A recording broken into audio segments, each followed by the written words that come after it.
estamos aqui hoje, uma satisfação enorme, não conhecia pessoalmente, né? Daniel Gon, Jaime Pradeval. A lenda e o discípulo da lenda. Verdade. Pode ser? É isso aí. A lenda e a continuação. O discípulo, continuação, né? Continuação, uma extensão, né?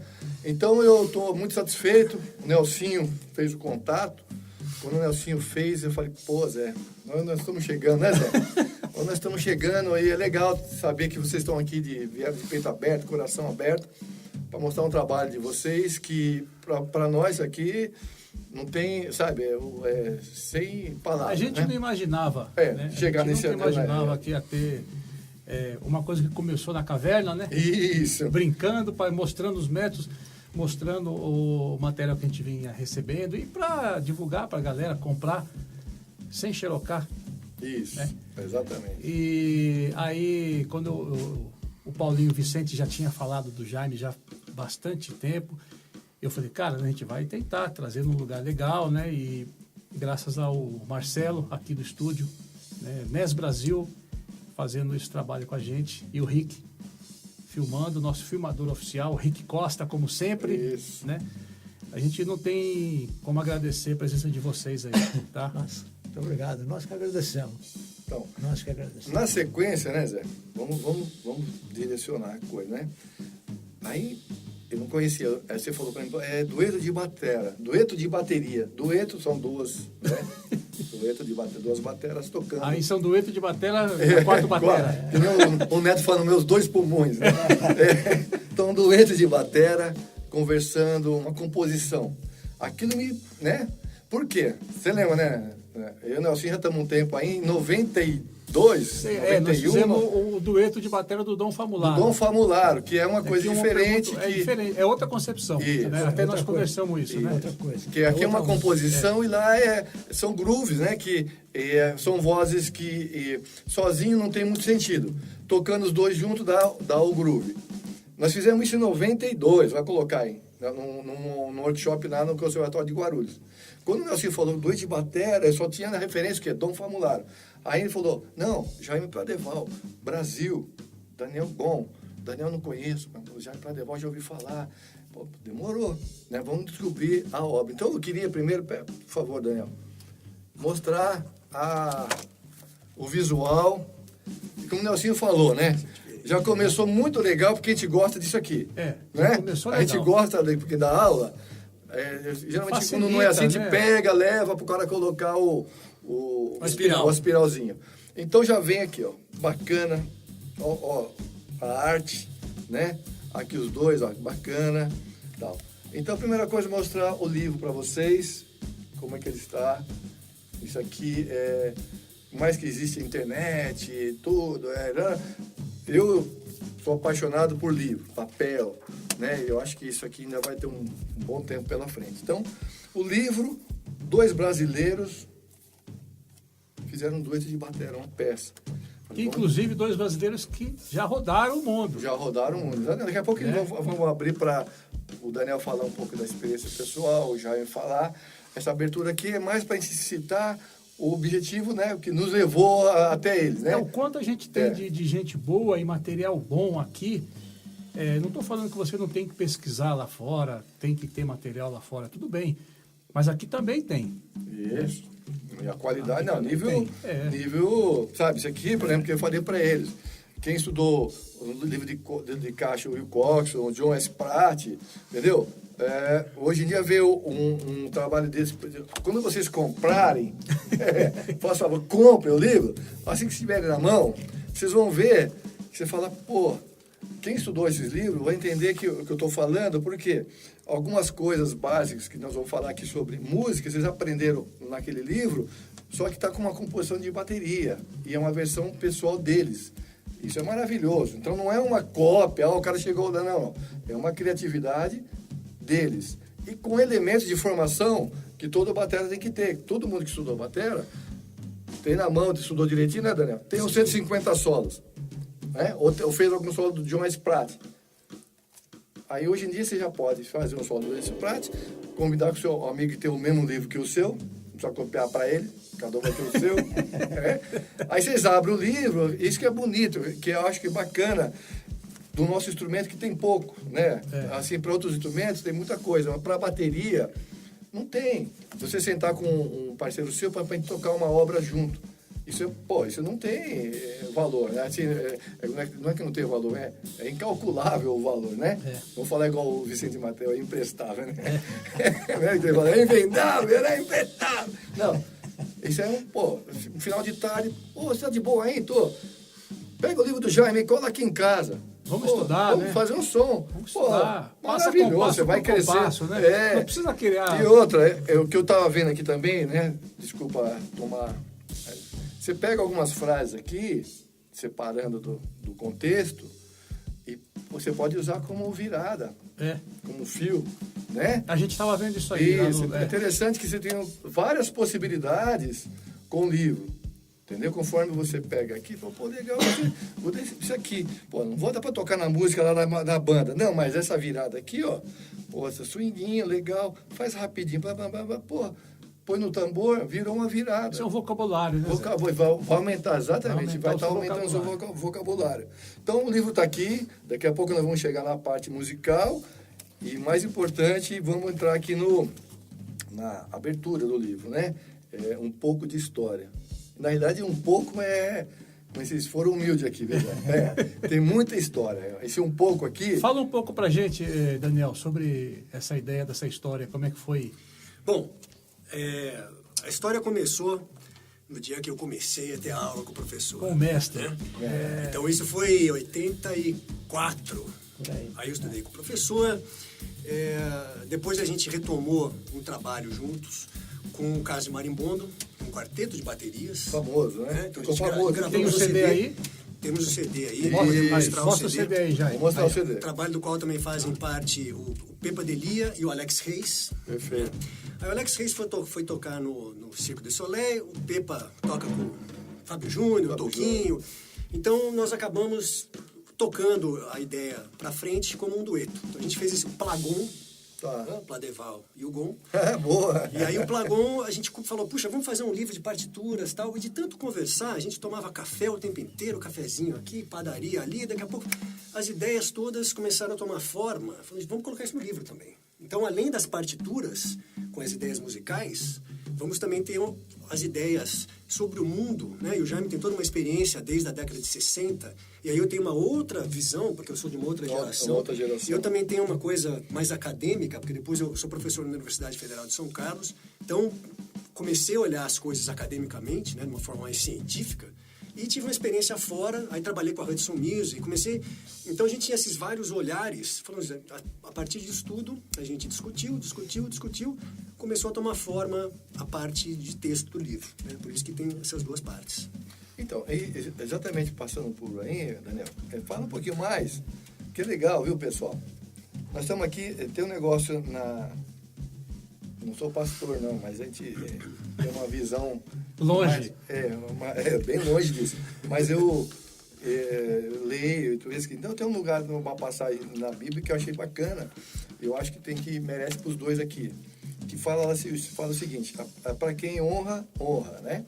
Então, para vocês, eu acho que é a honra, né? É uma honra ter vocês aqui. Então, eu queria que você falasse um pouquinho mais, depois ele já passa para o Jaime, falar um pouquinho mais, assim, justamente da sua vida, que você começou com ele, um pouquinho mais do Hudson, dessa parte nós estávamos conversando da parte dos vídeos, dos DVDs, né, do Modern Drummer. Então, o Daniel, aqui no Brasil, São Carlos, né, está aqui, acessível. Né?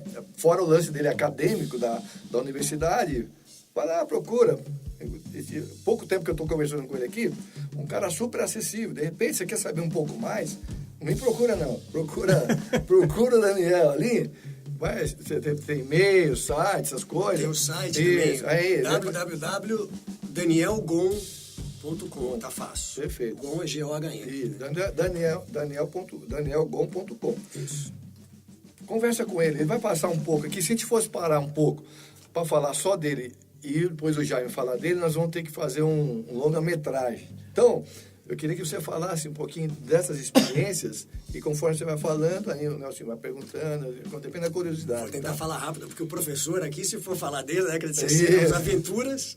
Mas a minha vida musical, quer dizer, eu já tinha estudado outros instrumentos, mas começou de verdade quando eu fui estudar com um professor, porque aí o meu mundo abriu, né? Eu estava só naquela do rock e das coisas... Ainda toco rock, é o que eu mais gosto hoje, mas aí começou a abrir.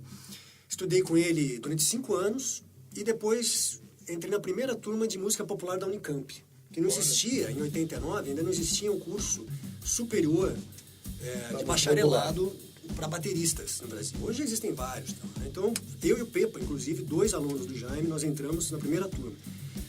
E aí, depois de sair lá da Unicamp, eu falei, puxa, para onde eu posso ir? Né? E aí eu fui para Drummers Collective. É uma escola nos Estados Unidos. Os mesmos donos dessa escola também são donos da época na DCI, né? Que era uma empresa, a primeira que fez os vídeos do Steve Gadd, aquele Up Close. O VHS ainda, né? Isso, hein? Então, comecei a trabalhar. Então, eu trabalhei na escola, né? Primeiro tirando lixo, carregando cabo, fazendo qualquer coisa ali em troca de crédito. E eles começaram a me levar para as produções dos DVDs, tá? VHS. Dos VHS. E aí eu estava lá em 96, 97, 98, quando teve a mudança do VHS para o formato DVD. E comecei a trabalhar nos eventos todos, né? Mesmo depois que eu voltei para o Brasil, mantive essa ligação. Então, muito do que eu coloquei aqui dentro do livro também está baseado nessa observação do que esses caras, que são os caras melhores do mundo, como é que eles trabalham. Né? Esses contatos que você teve com os melhores do mundo, como é que foi? É acessível? Você... Super tranquilo. Você como vê que era mais, esse contato com os caras? Quanto mais alto nível é a performance e a mente musical do cara, mais acessível ele é. O ser humano, né? O ser humano. Então, trabalhei lá, por exemplo, aí comecei a fazer as entrevistas do Modern Drummer Festival. Então, enquanto o festival estava acontecendo, eu no backstage fazia as entrevistas com o pessoal. Então, entrevistei todo mundo, desde o Steve Gadd até o Dave Weckl, né? Lógico, cada um tem uma personalidade. Sim. Tem gente mais duro, um cara mais assim, todo mundo muito profissional, mas você vê que realmente é fácil, né? E acessível. É uma acessível e tem um negócio que tem a ver também com o que a gente fala no livro, de uma voz interior. Quer dizer, não importa se o cara tecnicamente toca muito, mas para ele aquilo não é o mais importante. O importante é falar qual é o meu som, a minha contribuição, a minha criatividade dentro desse espectro aqui. Ele tem a assinatura dele. Tem a assinatura dele. Você acha que, por exemplo, a diferença do músico brasileiro aqui, de não investir na imagem ou de não ter o lance de querer ser ele mesmo, porque muitas vezes o cara quer tocar igual o fulano perfeito. Isso é e ele não investe, às vezes, no que ele faz de bem. Por exemplo, ele toca samba muito bem. Né? Não percebe a qualidade pessoal ele tem uma que ele qualidade já tem. naquilo e ele quer fazer uma outra coisa. Pois é, Nelsinho. Eu vou tentar ligar aqui com o livro, depois eu já passo para o Jaime, porque depois que eu voltei para o Brasil, aí eu fiz mestrado e doutorado, e essa história do mestrado e doutorado, né, às vezes tem muito, o cara é doutor em bateria, quer dizer, isso não é o importante. Mas o importante é que ter passado por esse período de pesquisa, de mundo acadêmico, você começa a observar, dar um passo para trás e começa a olhar as coisas que estão acontecendo. E isso muito que eu conversava com o Jaime sobre o mundo. Porque, veja só, o meu doutorado foi em cima de educação à distância. Porque eu trabalhei lá nos vídeos... aquele livro que você me mostrou aí, tem 2 livros aí. Vamos mostrar que é muito interessante. Um livro, olha só, esse livro aqui foi sobre a gravação dos DVDs. Eu falei, isso aí dá uma pesquisa interessante. Foi o meu mestrado. Isso aqui são as ideias do meu mestrado, né? E é acessível esse livro? Sim, deve estar no Freenode, da Ana Blume, ou no meu site também, dá para ver. Então, pessoal, vamos ver. Depois, eu comecei a trabalhar com educação musical à distância. Então, por exemplo, lá na Universidade... Que você faz hoje ainda, né? Sim, na Universidade Federal de São Carlos nós temos uma licenciatura à distância, eu sou coordenador do curso. É muito difícil trabalhar hoje porque não tem mais dinheiro, então o nosso curso até está sendo encerrado, na verdade, o curso à distância, o curso presencial continua bem chato. Mas veja, então eu tinha assim, muito entusiasmo pela tecnologia, pelo Facebook, por tudo que poderia ser usado para que as pessoas aprendessem, né, a tocar bateria. E uma coisa que eu comecei a conversar com o Jaime e acabou desenvolvendo a parte textual do livro, é que a gente viu que também tem uns aspectos negativos que nem sempre são discutidos. As partes positivas são bem aparentes. Então, assim, a circulação de informação, todo mundo ter acesso ao vídeo, como é que tá o fulano toca? Isso é ótimo. Né? Você pode entrar lá no YouTube. Como é que... Eu ouvi falar de um tal de Gavin Harrison. Deixa eu colocar o nome dele. Parece um monte de vídeo. Você assiste o cara tocando várias... Outros caras dando aula do livro dele. Tem tudo lá. É maravilhoso. Então, isso é fato. Ninguém está falando que vai ser ruim. Isso. Mas o efeito colateral, quer dizer, os aspectos negativos, nem sempre são, né, conversados, pensados. Então, a gente começou a colocar no livro algumas dessas ideias. Algumas observações, né? Por favor. Aqui, ó. Pessoal, isso aqui, é sério, o que eu estou falando, nós estamos num outro patamar. Sabe, já passamos uma pontezinha do outro lado do rio. Eu sou um colecionador de livros, eu sou um contumaz de livro, né? E eu estou falando sério, o que tem aqui, ó, vamos ver quantas páginas, deixa eu ver mais ou menos, só para vocês terem uma ideia. Não, mas eu estou falando só essa parte aqui, né? Ó. Até são a página... 50 páginas. Exatamente, são 50 páginas. Na realidade, isso aqui é um livro à parte. Posso colocar assim? Isso aqui é um livro à parte. Que se combinam, mas... Isso é um bônus sobre bônus. O que você vai adquirir de informação nessas 50 páginas, eu particularmente... É um outro curso. Eu particularmente não vi nenhum outro livro, nacional ou americano. Eu tenho um livro japonês também, né? Eu Corrimo, tenho vários bateras japoneses que eu gosto. Não tem. Os cubanos também, Os né? cubanos. Cubana também. Essa parte aqui é completamente inédita. Não é que vocês estão por aqui e estão no nosso canal que eu estou falando, não. Estou falando porque é. Quer dizer, respondendo a sua pergunta, não, pelas nossas conversas, né, pelo que o Jaime falava, mas respondendo a sua pergunta, Nelsinho, as pessoas procurarem sua identidade e tal, porque tudo isso que eu falei desse processo, do Facebook, das tecnologias, etc., quer dizer, começou a ter uma fragmentação. Então, a videoaula é muito boa, o VHS, Sim, aí depois o DVD começou a fragmentar mais, aí depois apareceu o YouTube, fragmentou mais, e hoje no Facebook, qualquer vídeo que tem mais do que 2 minutos, o cara... Corta, ele não tem paciência. Isso, Quem perfeito. assiste uma Masterclass, que está lá, que tem várias, né? É. De 1h30 e tenta ver aquilo tudo. Quer dizer, então, a questão aqui é o seguinte, antigamente as pessoas ouviam música dentro de um contexto. Elas ouviam um disco inteiro, com calma. Era entravam no analógico, hoje ficou digital. Não, já tinha o lado B para você ouvir. Você tinha que pegar, respirar. respira, toma um cafezinho e vamos pro lado B. Até tem um programa de rádio, não lembro agora, que chamava Lado B. Lado B. Eu acompanhava aquele Então, programa. agora não tem lado A nem lado B. Agora sim. 30 segundos. Isso, muito digerido. Tira do contexto. É a mesma coisa. Café solúvel agora, né? O exemplo que a gente dá no livro é o seguinte. O sujeito pega uma frase de um livro qualquer, tira do contexto, não sabe nem quem é o autor, e coloca como citação no Facebook e fala assim, essa é a ideia. Veja, essa ideia está completamente fora de contexto, você não sabe de onde que veio isso. Então, o que acontece com muita gente, assim, fica muito focada na parte técnica, desenvolve um leak... Não, só um tequinho que a gente vem desenvolvendo no nosso canal, que eu pego o Stick Control, eu mostro o Stick Control, como ele pode ser usado. Mas eu cito, aqui é o Stick Control, nessas 3 primeiras páginas eu posso trabalhar de tantas maneiras, assim, assim, assim. Mas exatamente dentro de um contexto educacional. A partir daí que você fez, você cria as suas. Mas justamente você falou, isso é muito importante. Principalmente você é professor universitário, tudo você sabe.